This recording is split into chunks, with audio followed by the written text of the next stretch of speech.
Welcome to the third episode of Skåne Startups video series. Skåne Startups is southern Sweden's grassroots startup community organization, meaning it's by entrepreneurs and for entrepreneurs. Skåne Startups has three brands: Malmö Startups, Lunds Startups, and Helsingborg Startups, which are our local startup communities. In this episode, we are going to deep dive into the topic of the fundraising journey. Hope you enjoy. Woohoo! Good morning. I am heading towards one of our Women in Entrepreneurship breakfasts, so see you there.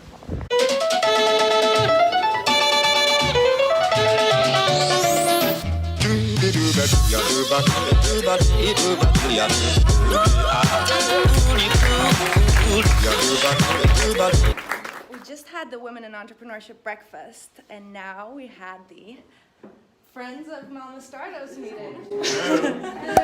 At Skåne Startups, we work primarily from three of the cities in Skåne. That is Malmö, Lund, and Helsingborg. My name is Vala, and I work with Lund Startups and with investor relations for Skåne Startups.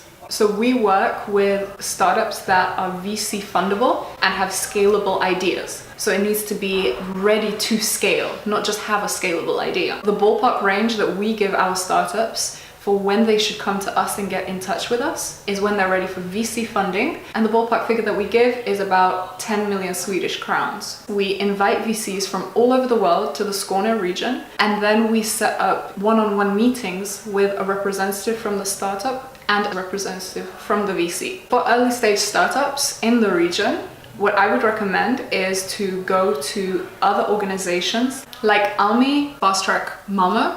They offer about $50,000 for the startups that they invest in. You have Connect. They have a group of business angels. Then when you start to gain traction and you start to really want to expand and scale, we're the people to contact. I'm constantly on the lookout for startups that are out there in the Skåne region, that are looking for funding, that are at the right phase, for us to be able to introduce them to VCs when they come to visit us. So if you're a startup and looking for funding, please go on our website, add your contact details and your information, and then I'll reach out there. So I'm a little bit quiet now since I'm on the bus with a lot of other people.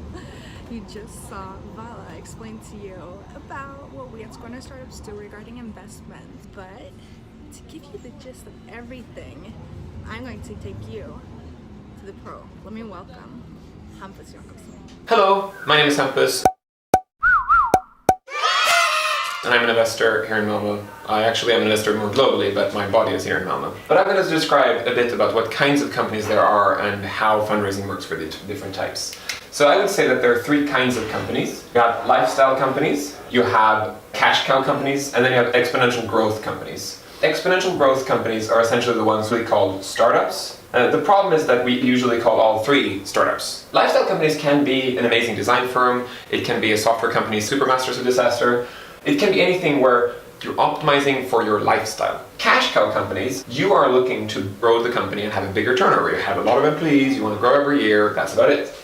The third company, exponential growth. These are companies that want to grow their impact without their costs being exponential. The route usually starts with friends, fools and family, grants and bootstrapping. Friends, fools and family, your parents, close friend, ex-boss, somebody who's a friend, fool or family gives you money. They might end up on the cap table or something, but hey, they're not actually thinking they're going to get their money back. Grants, Almi here in Sweden, there's accelerators, there are other ways of actually getting quote-unquote free money. And then bootstrapping, eating ramen, not having rent, staying with friends, whatever. The second thing that happens is you raise an angel round. You talk to people who want to invest money in the company and they think this company is going to grow exponentially and make a huge impact and will raise further rounds. That's what their biggest worry is. The angel round can be anything from 200,000 to 800,000 US dollars. 800,000 is definitely the high side, 200,000 might be on the low side, but this is a span. One thing you should really watch out for here is don't raise money if you don't think you can live 12 to 18 months on that money. Sometimes you're in a situation where you only can raise $200,000 and you take it, but you need like $600,000 to stay alive for 12 to 18 months, but you do it. But that's kind of like walking out in the desert with 1 liter of water and saying, we're going to walk for a day, but I only had a liter, I'm still going to hike. That's misery. So don't go to the desert and hike unless you have enough water. It's going to turn into like 3 months, you're going to be in hell, all the angels are going to be angry, you're going to do follow-on rounds or bridges, everybody's going to be angry, you're not going to sleep, everything is going to go to hell. Don't do that. The next round you're doing is a seed round.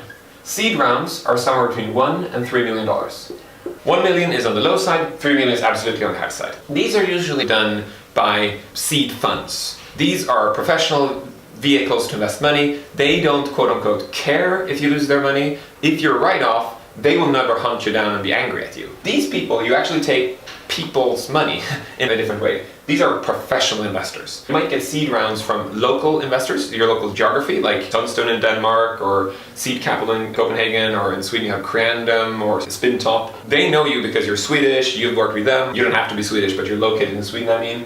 Or you have a niche seed fund that invests in your type of companies. They might do decentralized systems or marketplaces globally. It's extremely rare, if you're a Swedish company located in Sweden, that you would raise a seed round from American investors who are not your vertical type.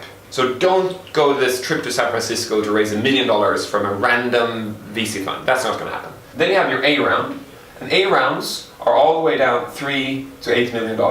And A rounds essentially is when you can deploy lots of capital, and these are different kind of funds.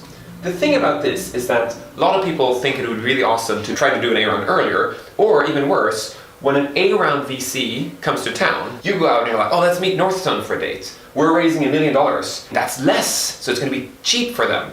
That's not the way it works. Northstone wants to deploy $3 to $8 million in you the first time they invest in you. If you want $1 million, they don't want to do that. If you meet a fund, one of your most common questions to ask is, what's your ideal ticket size? If they say, we do $3 to $8 million rounds, and you're looking to raise $1 million, you should instead ask them, the type of company we are, we might raise $3 million in 12 to 18 months. What are the things you're looking for? Same thing for the seed rounds. The question you want to ask the angels is, how many companies have you invested in the last 12 months? Then you can say, how much are usually your ticket size? What are you looking for? La la la la.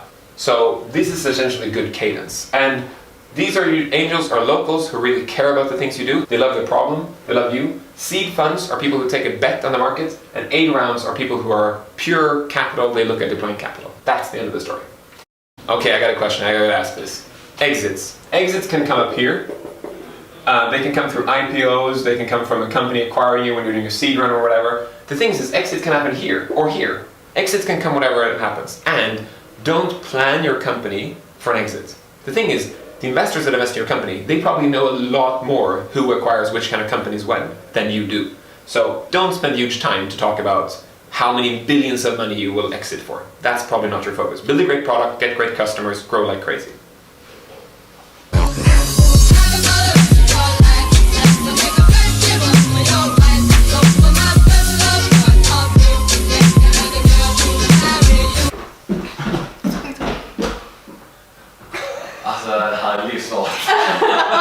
I thought that we could go on Crunchbase. Sure. Is that something that you would want to do with me? Yes, absolutely. Okay, let's go. Better. Happy Cinnamon Bun Day. What is Crunchbase, first of all? Okay, so Crunchbase is a huge online database where you can pretty much find out any information about companies. So that's everything from who are the founders, what do they do, links to their websites, and how much funding they've received. So if we take a look at one of the Skåne-based startups that everybody probably knows, Mapillary.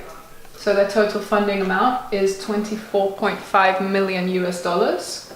Then you can see a quick sum up of what it is they do, where they're based, what categories they focus on, when they were founded, who the founders are. Yeah, there's actually quite a bit of information. If you are looking for funding, go on a page like Crunchbase, learn a little bit more about what other startups have done, and choose a way for you to do it. So a way you could do that is find startups that are doing a similar thing to what it is you're doing, track their progress from when they've been founded to now, how long has it been between their funding rounds, and who they've raised it by. The startup that I'm going to interview has gotten a lot of grants, which also shows a completely different way of looking at funding for your startup. So the next clip will be of that startup.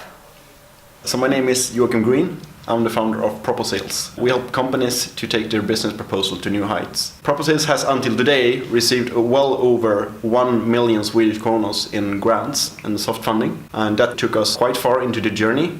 And this spring we also raised a new round with external funding of a total of 3.5 million Swedish kronos in an angel round.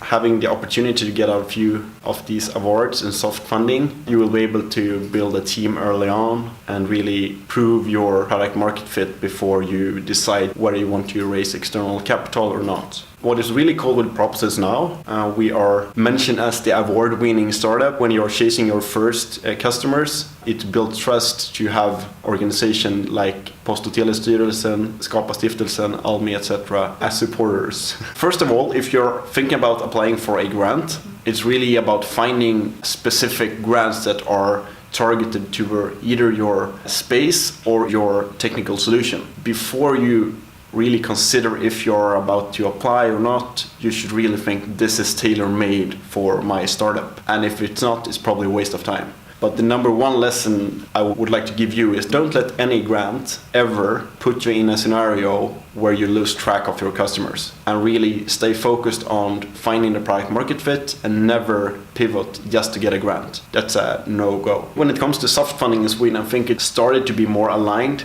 with how to build a startup. And really, if you're about to apply for a grant, you should really include your paying customers as a good social proof and how you have a better position than anyone else in the world to really achieve this startup. Looking back on the Proposals journey, I would say being a bootstrap company going into raising the first angel round and kicking off from there, it's really good because you start to love constraints because you have to make magic with little or no resources at all. And that's something you have to be used to if you are fighting with giants. What a great ending with Joakim Gren. Thank you so much to everyone who was involved in making this episode, and thank you so much for watching this episode. The information to everyone involved will be either in the description box below on YouTube or up above tagged on Facebook. If you liked what you saw, please give us a big thumbs up. Share this with anyone you think would find this information beneficial. And if you want to learn more about open job positions or events in the community, please go on skånestartups.com to find that. And also please follow our local community organization Facebook groups, Malmö Startups, Lunds Startups, and Helsingborg Startups. See you again in 2 weeks. Thank you for watching. Bye-bye.